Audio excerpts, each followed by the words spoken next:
Yaani kiukweli nimezunguka Dar es Salaam nzima sijawahi kuona mtoto kama huyu. Yaani mtoto mdogo una tamu. Ha? Ya nani? Umepewa?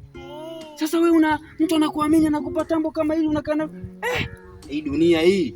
Sasa naomba nikuulize swali. Sawa?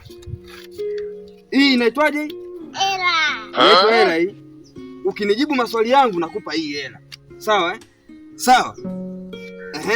Hapa kuna baba, hapa kuna mama, hapa kuna pesa. Unachagua nini?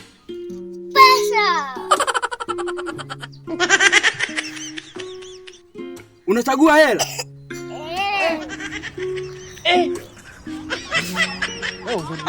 Sasa kwa nini unapenda pesa? Baba ninaye, mama ninaye, sina pesa. Kumanina. Yaani baba unaye, mama unaye, pesa huna. Mi bado nipo.